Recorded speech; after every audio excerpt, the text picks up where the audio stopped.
Welcome to the Great Detectives of Old Time Radio. From Boise, Idaho, this is your host, Adam Graham. In a moment, we're going to bring you a Christmas Eve special. But I do want to encourage you to follow the podcast if you're enjoying it using your favorite podcast software. And if you want to check out any of our Christmas-related old-time radio detective episodes, please check out christmasfeed.greatdetectives.net. We have all of this year's programs, plus those going all the way back to 2009. We also have Christmas episodes posted to the Amazing World of Radio at amazing.greatdetectives.net, and also over at the Old Time Radio Snack Wagon at snackwagon.net.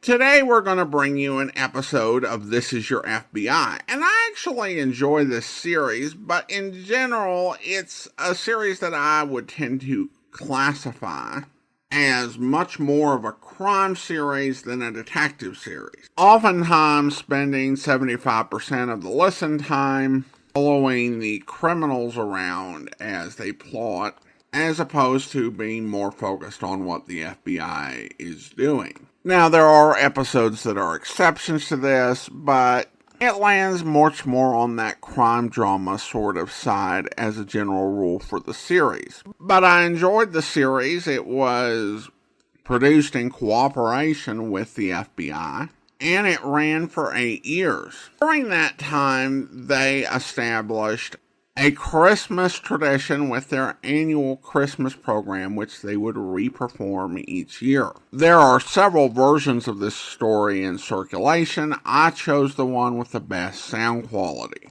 Now here, from December 22nd, 1950, is The Return of St. Nick.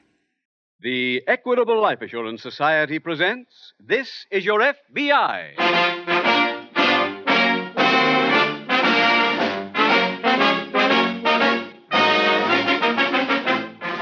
This is Your FBI, the official broadcast from the files of the Federal Bureau of Investigation.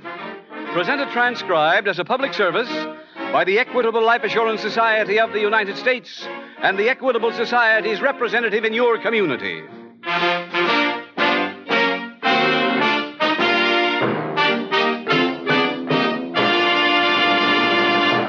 The Equitable Life Assurance Society has nearly 8,000 trained representatives from coast to coast, serving over 4 million members.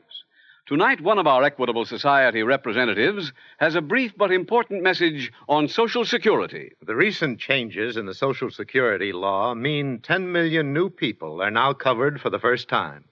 Others have had their benefits greatly increased. Considering these changes, this Christmas season is a particularly good time to take a fresh look at your future, to examine just where you stand. To help you do this job easily, the Equitable Society has revised its famous fact-finding chart for fathers and mothers.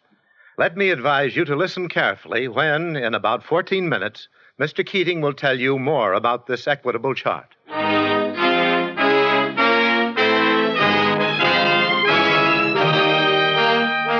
Tonight, FBI file number 298. Its subject, the Christmas season. Its title, The Return of St. Nick.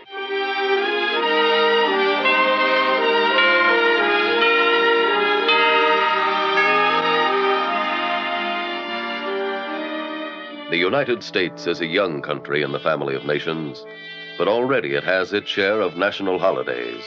Holidays that belong to these 48 states. Those holidays are spaced from February to November, and of every one of those days it can be said that they belong to the people of the United States exclusively. But there is one legal holiday observed in this country that does not belong to us exclusively, any more than it belongs to any nation. It, too, celebrates a birthday which has come to mean much in the hearts of millions of people. A birthday we call Christmas.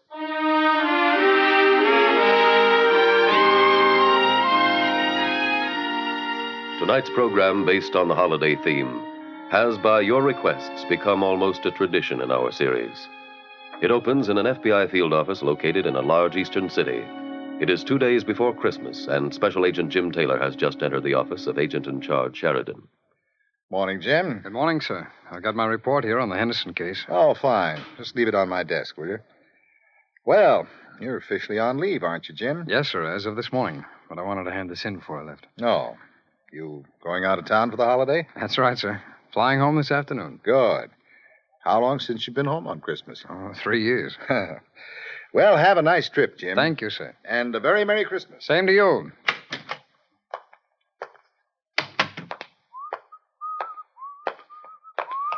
Mister, Yes, what is it, son? where's the FBI? It's right down there at the end of the hall. Oh, thank you. Oh, wait a minute. What do you want with the FBI, son? Well, we've got some trouble, and I thought they could help us. Well, I'm a special agent. You think I could help? Are you a G-man? That's right. What kind of trouble do you have? Santa Claus is missing.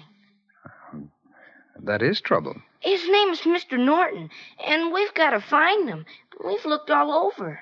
Who looked all over? All of us older fellows at the settlement house. We went every place. All of you older fellas, huh? How old are you, son? I'll be 10 next month. I see. Can you help us, mister? Well, I don't know. But I'll tell you what we'll do first.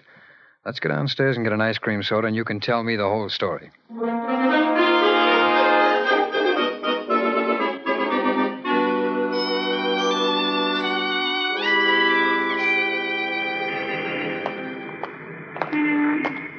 This is the settlement house, Mr. Taylor. That's a nice-looking building. Here, we go in this door. Okay. Go ahead. Mr. Williams' office is in there. He's a nice man. I'm sure he is. This door here? Yes, but first we must knock. Oh, I didn't know that. Come in. Hello, Mr. Williams. Hello, Eddie. This is Mr. Taylor. How do you do, Mr. Taylor? Glad to meet you, sir. Mr. Taylor is a G-man.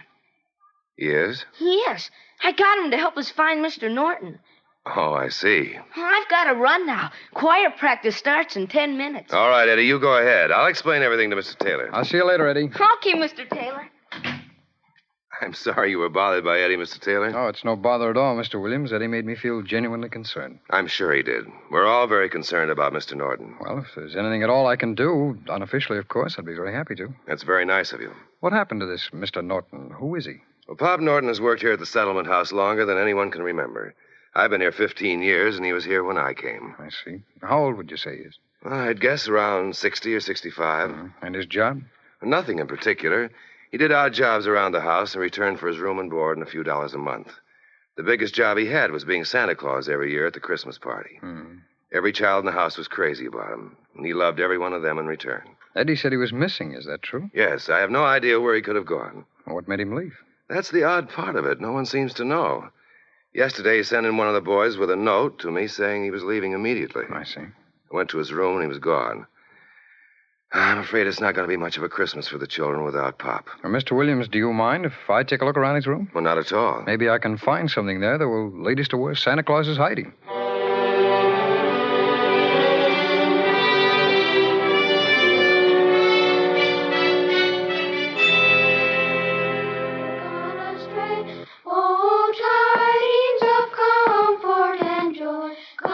Mr. Williams.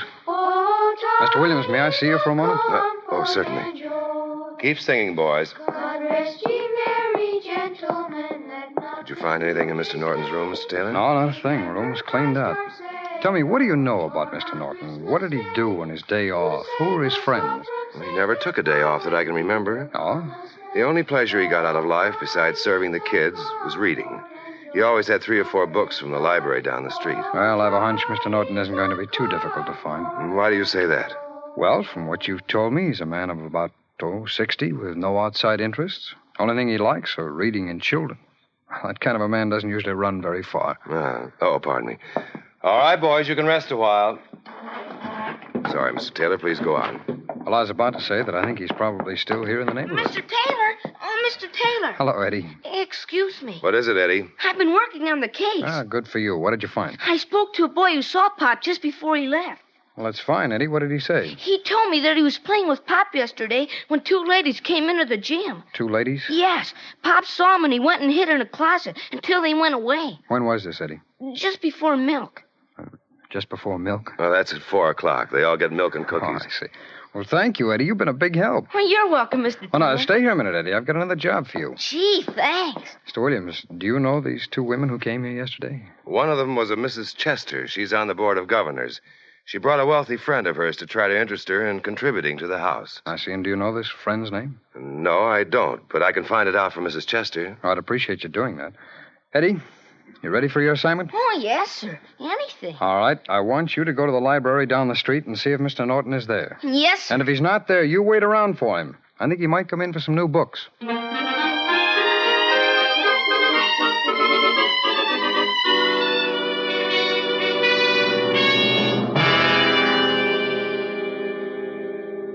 Mr. Sheridan, may I see you a minute?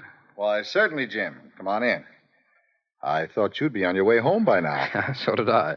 Well, what happened? Well, when I left your office this morning, a young boy stopped me in the hall and asked me for some help. Yeah? Well, what kind of help? Well, he belongs to the Murray Street Settlement House, and it seems that their Santa Claus has disappeared. He wanted us to find him. I went back with him, and I talked to the head of the house. Well, what's the story? Well, this Mr. Norton has worked at the Settlement House for, about 30 years, and then yesterday he suddenly quit. Why? Well, nobody seems to know, sir, except that he saw two women come in, and he hid in a closet until they left, and he packed his belongings and disappeared. I see. I know this isn't our case, sir, but, well, I'd like to ask a favor. What is it? We have no picture of this man, sir, and I'd like to have an artist go over to the settlement house, talk to the kids, and make up a composite picture of Mr. Norton. Well, what do you want that for? Well, I have a hunch that Mr. Norton's still in the neighborhood. I'd like to circulate the picture and see if we can't get him back to the settlement house in time to be Santa Claus again this year. Well, now, what about your trip home, Jim? Oh, it can wait a day. I don't mind. All right. Go ahead. We'll find an artist, and more than that, you can use any facilities we've got. Thank you very much. Sheridan speaking. Is Mr. Taylor there? Yes, just a moment. It's for you, Jim. Oh, thank you, sir.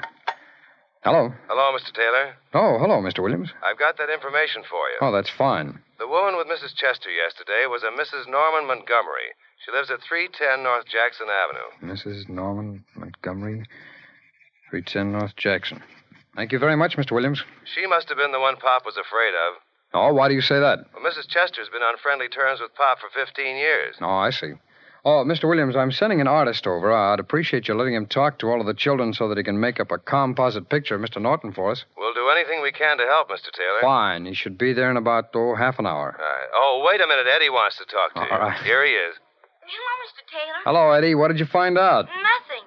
I went to the library like you said, but Pop never came. Well, you go back there, Eddie, and keep watching. Don't give up so easily. All right, Mr. Taylor. I'll go back right now. Attaboy. And, Eddie, you tell all of your friends up there that if it's at all possible for the FBI to find Santa Claus, we'll have him there tomorrow night for that party.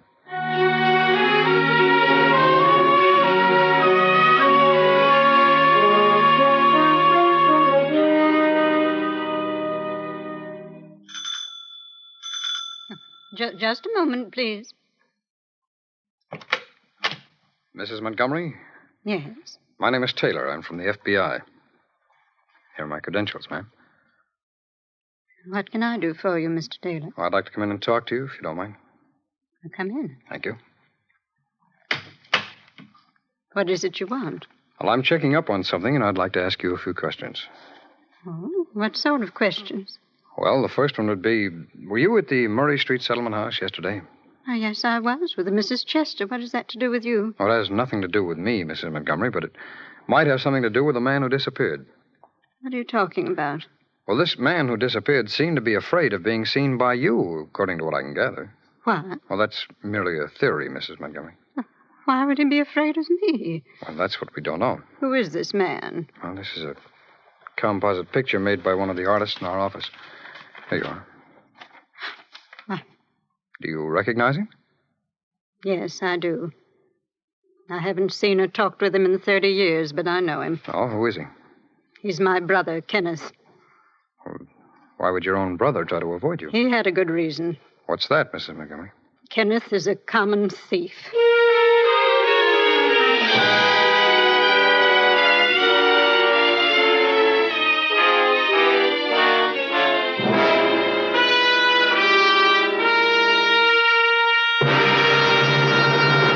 We will return in just a minute to tonight's exciting case from the official files of your FBI. Now, a short announcement from the Equitable Life Assurance Society on its famous fact-finding chart for fathers and mothers. This year, there has been an unprecedented demand for this fact-finding chart.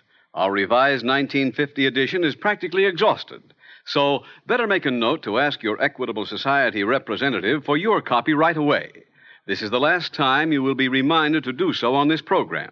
Remember, this 1950 edition of the chart has been revised to take into account the recent changes in the Social Security Act. These changes mean that the Social Security benefits of 35 million Americans have been increased 50 to 100%, and the names of an additional 10 million of our citizens have been added to the Social Security rolls. In either case, the Equitable's fact-finding chart for fathers and mothers is just what the doctor ordered. When you get this chart, you pretend for a few minutes that the breadwinner of your family has died before his time. The family's regular monthly income is cut off, but the children still need shoes, a roof over their heads, nourishing food. And how much is all that going to cost? The fact-finding chart for fathers and mothers will give you a reliable and accurate answer. With their new Social Security benefits, how many additional dollars will they need every week until the youngest child finishes high school? In 5 minutes, the fact-finding chart for fathers and mothers gives you an answer that you can trust, guides you every step of the way with simple, easy-to-understand pictures. Once you have the facts before you, you can plan intelligently. Chances are that with your present life insurance and your new Social Security benefits, only a small amount of additional life insurance will mean complete security. Your Equitable representative will be glad to work out a sound and economical program for you. In any event, the first step is to ask him for a copy of the revised fact-finding chart for fathers and mothers. No charge, of course, and no obligation. So get in touch with your Equitable representative soon. Or write care of this station to the Equitable Life Assurance Society. That's EQUITABLE. The Equitable Life Assurance Society of the United States.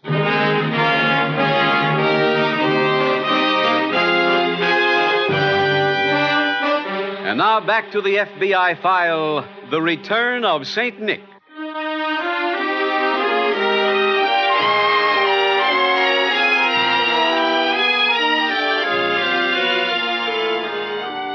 Hate is a vicious emotion which feeds upon itself and becomes greater as time goes on.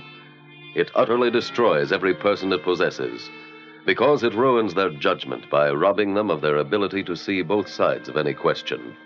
Ultimately, it must warp the mind to such a degree that only a paramount shock can restore any degree of mental balance. As you can see from tonight's case from the files of your FBI, hate can make two members of the same family stop talking for 30 years, for a period of time that is almost half the allotted time of man on earth. That kind of hatred can consume a person, an industry, or a nation. For when a nation hates that way, the lone possible outlet is war. No one person can prevent a war between nations, but every one of you can make this a much finer holiday season for yourself by resolving to live your life with full dignity as a human being and full respect for the rights of every other human being on the face of the earth.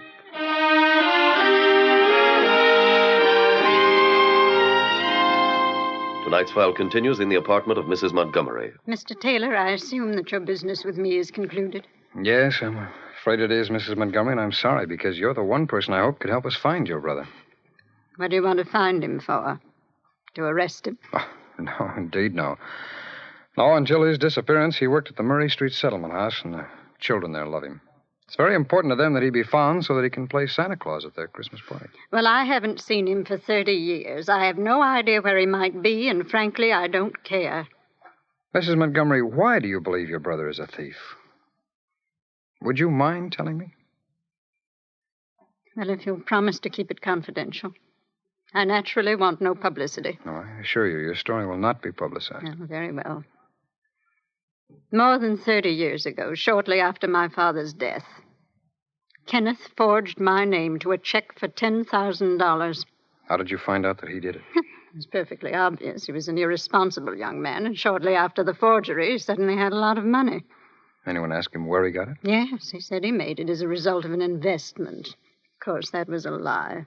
Did you discover the forgery yourself, Mrs. Montgomery? No, I didn't. But a Mr. Bryant, who was the executor of my father's estate and an old friend of the family's, found out about it. And he came and told me. Now, you never prosecuted the matter? No, Mr. Bryant convinced me that I shouldn't risk ruining our family's name. Mrs. Montgomery, did it ever occur to you that your brother might have been telling you the truth? He couldn't have. Well, if you don't mind my saying so, I think that anyone who has his record with children deserves more of a break than that. Do you by any chance still have that forged check? Yes, I have it. And would you have any samples of your brother's handwriting of that period? Yes, I kept all of the papers in the case in a special file. Do you have that file handy? Yes? I wonder if I might borrow it. For what purpose? Well, I'd like to see if a hunch I have about your brother's innocence is correct.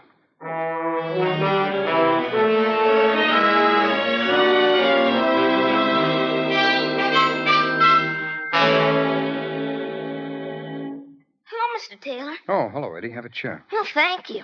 Well, Eddie, what are you doing wearing a mustache? Well, I bought a disguise kit, Mr. Taylor, so I could stay at the library and watch out for Mr. Norton without him recognizing me. Oh, that's a good idea. Well, tell me, did you see Mr. Norton? Yes, I did. You did? When? Well, he didn't show up at all last night. I stayed until the library closed. But you told me to stay on it, so I went back this morning, and he came to the library about 10 o'clock. Did you talk to him? I tried to talk to him, but he said he didn't know me. He did? Yeah, so I took off the red wig I was wearing, but he still said he didn't know me. I didn't think you'd do that. And then he turned around and walked out of the library. I trailed him, just like I saw a detective do in the movies. Where'd he go? I wrote down the address, Mr. Taylor. Here it is. 71 Vernon Avenue. 71 Vernon. That's not far from the settlement house, is it? No, it's only about 2 blocks. Good work, partner. Here's that report from handwriting, Mr. Taylor. Oh, thanks very much. What's that, Mr. Taylor? Oh, I had some papers analyzed by our handwriting experts, Eddie. Are you going to go to see Pop now? In a little while, Eddie. First, I've got another call to make. Look, you go back over to the settlement house. I'll see you there later on.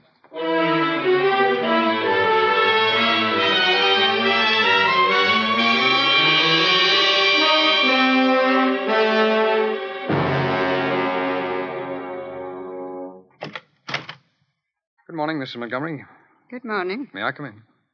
Surely. Thank you. I have some news about your brother. What kind of news? Well, I took your file of papers down to the handwriting analysis department at our office. Why did you do that? Because I wanted them to study the signature on that forged check and then to compare it with samples of your brother's handwriting. I don't understand why you had them do all that. Well, Mrs. Montgomery, when this crime was committed, modern scientific handwriting analysis was not used in cases of this kind. So? So today it's possible for experts to examine handwriting and to make a sound judgment based on their study. Well, those experts have just written a report stating that your brother did not forge that check.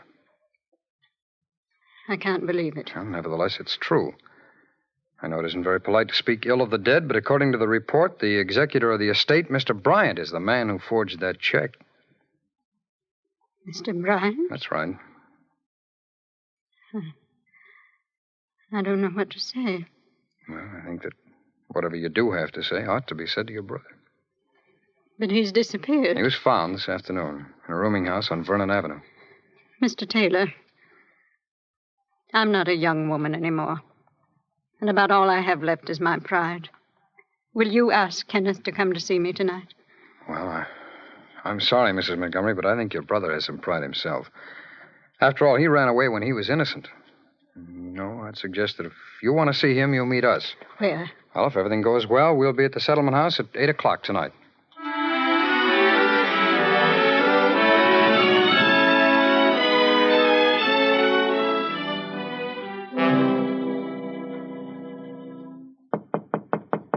Who's there? Mr. Norton? That's right. Well, I'd like to talk to you, sir. Come in. Thank you. Mr. Norton, I'm from the FBI. Here are my credentials. Well, what do you want here? Well, I came up to ask you to come back to the settlement house. I'm sorry, but I don't think that's any of your business. You're quite right, sir. It isn't. May I ask you a question? What is it? Why did you leave? Oh, well, I just got tired of listening to all those kids yelling and screaming in my ears. I find it pretty difficult to believe, sir, that anyone who spent 30 years with children as you have would suddenly get to dislike them that much. Well, maybe that's not the reason. Maybe I've got reasons of my own that I don't want to talk about. Could it possibly be because of your sister? Who told you that? Well, I'm sorry if I seem to have pried into your affairs, Mr. Norton, but I've been to see your sister. What for? Well, I went there because I was trying to find you. She told me about that check for $10,000. She did? Yes, and with the aid of the FBI laboratory, we showed your sister that you didn't forge her name. Mr. Bryant was the guilty one. What did you say? I said Mr. Bryant was the one who forged that check. How do you know that? Handwriting analysis proved it. Uh-huh. You told this to my sister? Yes, sir. Did she believe you? Yes, sir, she did. And she'd like to see you. She'd like to try to make amends. I asked her to come to the settlement house tonight. I don't want to see her. Oh, no, Mr. Norton. Oh. Mr. Norton, it's Christmas Eve. This is no time to feel that way. If she's coming to the settlement house, I won't go back. Oh, now, look, Mr. Norton, you're not going to let all of those kids down. Well, now, I just come on, told please, you that put on I your won't. coat. Now, if we hurry, we can get there for the beginning of the party.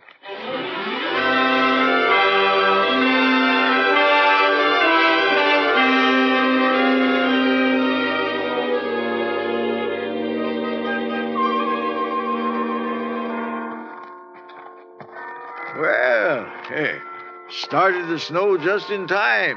Kids will be happy.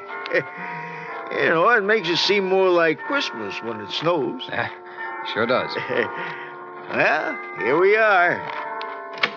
You go ahead, Mr. Norton. Thank you.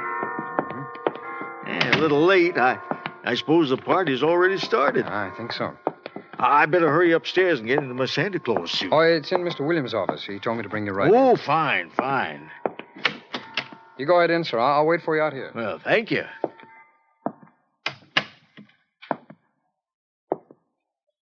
Hello, Kenneth? Grace.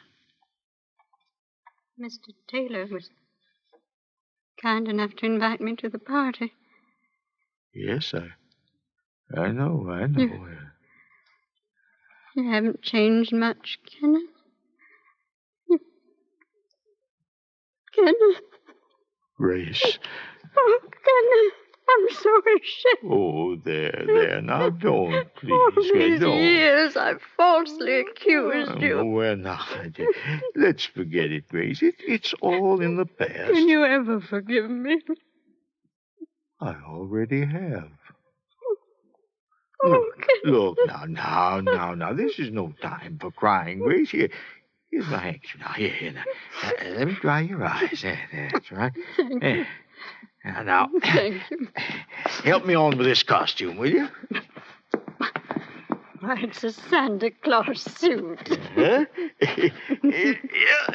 This is my annual job around here. How wonderful. I got to really hurry, too. Party's already started. Say, will you hand me that wig and beard? Surely. Here you are, Kenneth. Well, the boys are starting to sing. Yes. Yeah, I better be getting out there. Will you join me at the party, Grace? Of course.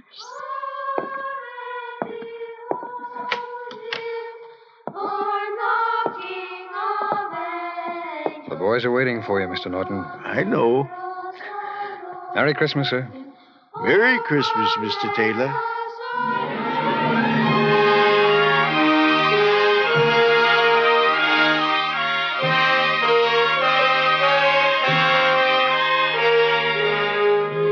Soon we will all begin a new year.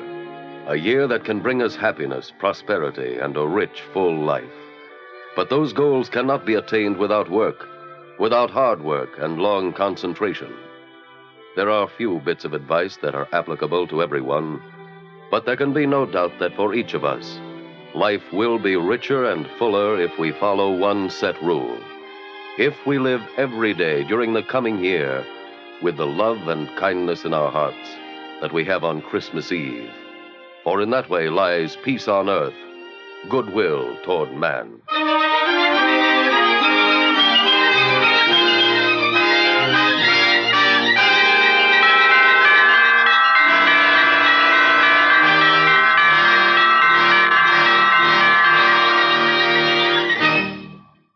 Now, a quick message from our Equitable Society representative. On behalf of nearly 8,000 Equitable Society representatives, I wish you all a Merry Christmas.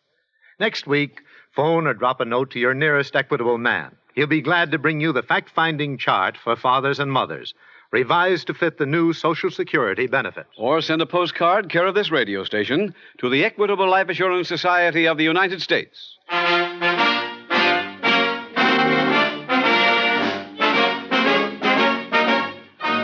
The incidents used in tonight's transcribed Equitable Life Assurance Society's broadcast are adapted from the files of the Federal Bureau of Investigation. However, all names used are fictitious, and any similarity thereof to the names of places or persons, living or dead, is accidental. Tonight, the music was composed and conducted by Frederick Steiner. The author was Jerry D. Lewis. Your narrator was William Woodson, and Special Agent Taylor was played by Stacy Harris. Others in the cast were Victor Rodman, Jeffrey Silver, Peggy Weber, Roland Winters, and Carlton Young. This Is Your FBI is a Jerry Devine production.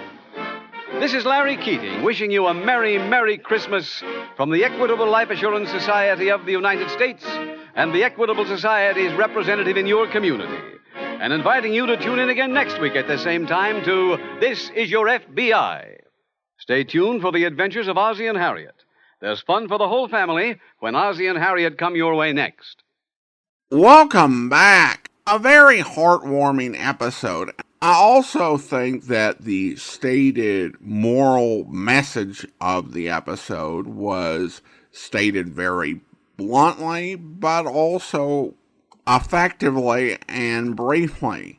And I think that there is a timeliness and a timelessness about the message, about the impact of hate on families and nations. I also thought that Special Agent Taylor, played by Stacy Harris, does a really good job of bringing about the reconciliation by getting those two to swallow their pride on Christmas. Peggy Weber appeared, which is why Mr. Norton's sister sounded a lot like Joe Friday's mother. Roland Winters, who appeared in this, was a recurring guest actor on This Is Your FBI, but he is probably best known as the last actor to star as Charlie Chan in the Charlie Chan film series. If there was one thing that was kind of weird to me, it was the ad campaign. I know that the Equitable was the long-term sponsor of the series, but a what if the breadwinner dies worksheet doesn't seem like a great offer at Christmas time. Although it should be said that past generations, particularly those that had been through a depression and a world war, may have been a little less comfortable dealing with the eventuality of death. Still, to me, for a holiday program, it seems like this is one of those situations where you just do better to send best holiday wishes and save your sales pitch for next week. Alright, well, listener comments and feedback now. And we start with an email from Nicholas regarding our recent encore of Hearthstone of the Death Squad.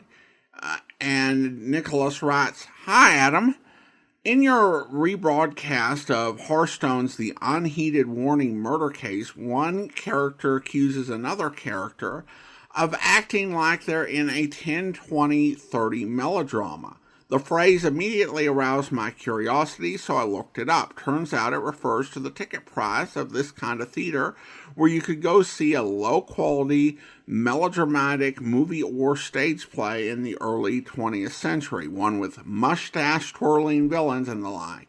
It costs 10, 20, or 30 cents. Just thought your listeners might like to know." Well, thanks so much. I appreciate the comment, Nicholas. And I do know that there are some listeners who would like to know it, and other listeners who would apply the 10, 20, 30 label to episodes of the Hummert's mystery programs. I don't generally read comments on older episodes, but I found this one somewhat encouraging. It's from Mechanic6682, writing on YouTube. Adam, I caught the encore of this episode on Audible, episode 44368. Thanks for that. I've never heard of it before, and it got me to watch the first 4 movies, which I really enjoyed. Good comedy and good mystery. Powell and Loy had real chemistry. While looking for this on YouTube so I could leave this comment, I see you played other Thin Man episodes during earlier seasons, and I'm looking forward to checking them out. Keep up the good work. Well, thank you so much.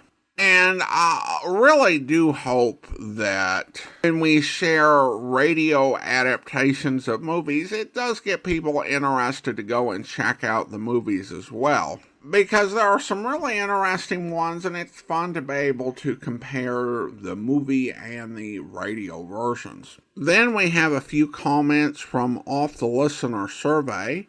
A listener writing from Merritt Island, Florida writes, I enjoy letting my mom participate in defining the story rather than having the TV do it. And then Dave writes, Adam, congratulations on the anniversary. The podcast has introduced me to some incredibly interesting programs I never knew about, such as Rocky Jordan, while also giving me a source to listen to Johnny Dollar and other favorites. I've appreciated your guest appearances on Atlantic City Radio with me. Wishing you a wonderful Christmas and a very happy New Year. Well, thank you so much, Dave, and it was definitely fun to appear there. And then I have a comment from Esperanza, who writes, I love Lieutenant Dana from The Man from Homicide. We need officers like that today. Maybe crime would decrease. I love all the mystery, detective, and crime shows. Well, thank you so much. I appreciate the comment, Esperanza. Now it's time to thank our Patreon supporter of the day. And I want to go ahead and thank Carrie. Carrie's been one of our Patreon supporters since November 2018, currently supporting the podcast at the detective sergeant level of $7.14 or more per month. Thank you so much for your support, Carrie, and that will actually do it for today. If you're enjoying the podcast, please follow us using your favorite podcast software. And be sure to rate and review the podcast wherever you download it from. We will be back in 3 weeks with Matthew Slade, Private Investigator. But join us back here tomorrow for Broadway's My Beat, where... I'm suddenly part of the hobby, huh, Mr. Hartley? Exactly. How discerning of you. But you'd better explain it to me anyway. It gives me profound pleasure. This is an exquisite game I have created, Mr. Clover. You are now a part of it. I have made these certain people want desperately to kill me. I shall now make you want to stop them from killing me. And what do you do during all this? Nothing.